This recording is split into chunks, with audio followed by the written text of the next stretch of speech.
What is going on, my boxing family? It is your boy Martin, aka the Boxing Purist. Welcome once again to the Truth and Absolute channel, where I speak the truth and nothing but the truth. So help me, good God Almighty. All right, y'all, happy Sunday, happy Sunday. Let's get right into this one. But before anything, if this is your first time stopping through the channel, make sure that you hit me with that three-piece. Y'all know the three-piece. Some of y'all do. Like, subscribe, notification bell. Oh, share the video. I change that up at times. Anyway, let's get right into it. I got to make adjustments sometimes, like in a real fight. Anyway, so as a lot of you guys know, the New York Boxing Commission has made a final. They took a stance on what they said in the beginning, and they will, although they acknowledge that Steve Willis made a mistake inside that ring by not calling that a knockdown, they decided to not overturn the decision inside that boxing ring. Now, I'm going to give you guys what I like about this and what I dislike. What's right and what's wrong about it, according to your boy Truth and Absolute. Let me give you guys my opinion. So, number one. This is not a good look for the sport of boxing at all. Why isn't it a good look for the sport of boxing? Because it wasn't just one thing that they gave Tank Davis a pass on inside that ring. It was two different things. Now this, you could look it up. You could go ask your favorite analyst. You could look up videos. Everyone comes to agreement on this because these are the rules. There's two things that were really wrong with that picture. Maybe three.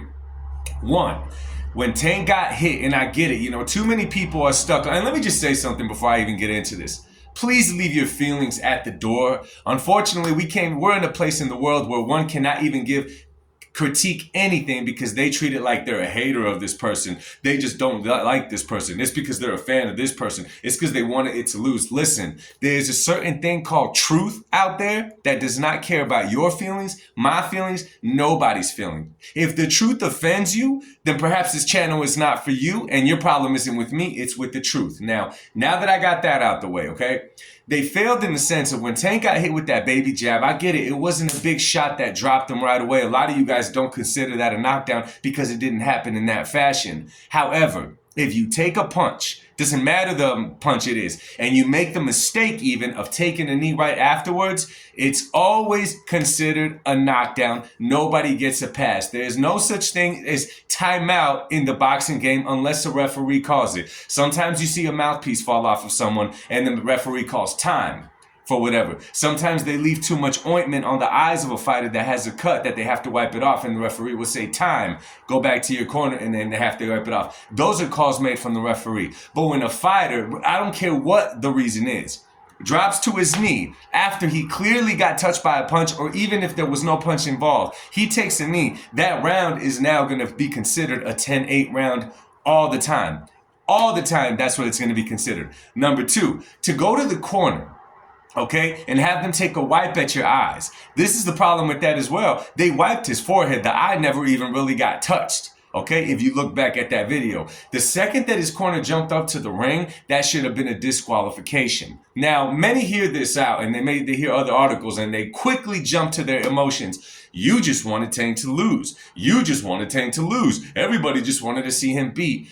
Okay, again, emotions at the door. This is grown men and women in here. Let's just keep it real and acknowledge the rules of boxing. The second that you do that, you're breaking rules in boxing and you should be disqualified for it.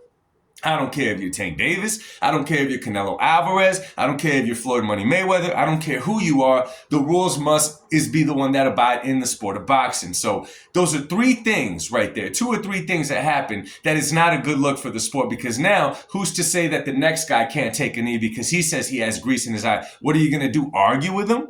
What are you going to do? Argue with them? You seen the fighters in the past, in the 80s, man, that had grease all up in their hair. You don't think grease was getting all up in their eyes the whole time? They never took a knee. Okay, if we're going to grease being in your eye and you be able to take a knee in a timeout, then when a fighter is bleeding from the forehead like a Tim Tszyu not so long ago, blood getting all in his eyes, he should be allowed to take a knee. Do you see what that starts doing to the sport of boxing? Okay, now, this is the part that I dislike even more than the knee. This is just my personal opinion, and listen closely. The fact that they say, and there's some other popular channels that agree with this, I don't. The fact that they say, had they counted that a 10-8 round in the favor of Lamont Roach, it would have changed the way that Tank Davis would have fought otherwise. Okay, after that. So, in other words, what they're saying, had Tank known that he was down because of the knockdown, Tank would have came back stronger and closed the fight out and win in convincing fashion. That is just way. I don't like that. I don't like that at all. Okay, that goes back to when we start talking about, well, if an NBA team had this player, this would have happened. Oh, had they known this, then this would have happened. No, because just how Tank would have made adjustments after a 10-8 round had they acknowledged that knockdown, okay, it could have worked in Tank's favor and it could have worked in Lamont Roach's favor. Because let's be real, on that particular night, Lamont Roach was the better fighter. Okay, on that particular night, Lamont was the better fighter. None of the guys got the best of each other to where you could say, oh, wow, they killed each other. They killed each other. He beat him up. He beat him up. No. But on that particular night, Lamont Roach outshined Tank Davis, and anybody could see that, okay? It doesn't matter who you are. If you acknowledge the truth, you saw that Lamont outperformed Tank. So at that night, if they say, okay, Tank would have turned it up, okay, Tank would have turned it up how? What would he have done? Because at round 9, when you're talking about a knockdown being scored in Lamont's favor, now you're saying that he is going to turn it up, which in my opinion could mean he's either going to turn it up and go for the knockout, but in doing so, he could also turn it up and get knocked out. Lamont isn't the biggest puncher, but he rocked Tank a few times in that fight. So what does that tell me? That Lamont was very capable of hurting Tank Davis, and he was right there with Tank Davis, not giving him no space. He was right there in the fight, toe-to-toe with him the whole night. Okay, so to say that it's really one-sided. One, we know that the boxing is going to favor stars all the time. We've come to acknowledge that, to accept that, whatever. It's part of the game, right? But in doing so, we're saying Tank would have turned it up and Lamont Roach would have not capitalized on the way that he turned it up. Who's to say in what form Tank would have turned it up? Would he been a lot more strategic and just make sure he won the rounds? Or would he done Tank fashion, protect his reputation and gone for the knockout, in which he also puts himself in a higher risk for getting clipped and getting knocked down again or even knocked out?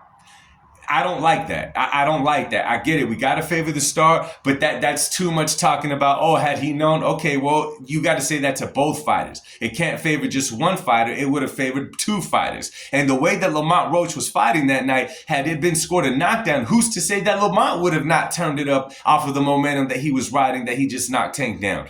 It's an unfair call. It's an unfair call when it comes to that, okay? So now, my next point. Am I upset that they didn't call it a win for Lamont Roach?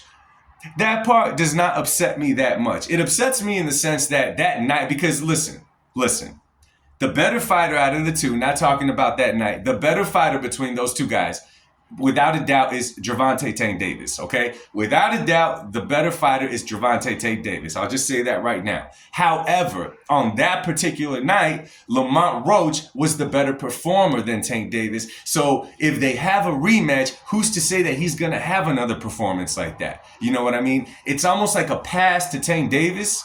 You know what I'm saying? And this is exactly why I think that the fight in the minds and in the hearts of the boxing public, Lamont Roach was the victor over that fight, regardless of what they choose to call it, regardless if they fight again and what happens after the next one. In my eyes, Lamont Roach defeated Tank Davis. In the eyes of many, Lamont Roach defeated Tank Davis on that night. Okay? So am I mad that they didn't just call it a sure win for Lamont? It's whatever. It's whatever. It already passed. It wasn't that clear of a victory where you could say that was a win. But if you go to the scorecards and then you make that 10-8 round, it's a unanimous decision win for Lamont Roach. Now, I get it. A lot of you guys in the comments say you got to take it from the champ. You got to take it from the champ. I agree with you. At the same time, you want to be fair in the fight and you want to follow the rules. And Tank was given many passes on that fight. And he was also given the way benefit of the doubt by saying that he would have fought different. And I'll say it again. The whole excuse that at round 12, he thought it was round 8 or 9. I'm not buying that either. I'm not buying that either. And I'll tell you why. When has Tank Davis, according to his resume, we love talking about his knockouts. We love talking about the fact that he's knocked out like 97% of his competition. So you're telling me that if he knew it was round 12, how would he have closed the show? Okay? You're telling me that he was coasting in round 12 because he had already won? When has Tank ever done that? When has he ever done that? His record, his past fights do not tell me that. Anyway, y'all, let me know what you guys think in the comments section, man. Like I said, man, in the eyes of many, in the eyes of mine, Lamont Roach won that fight. I'm not calling him a better fighter, but he definitely performed better than Tank that night. So drop a comment in the comment section. Let's talk about this, y'all. Much love to y'all. God bless y'all. Speak to y'all soon. Peace.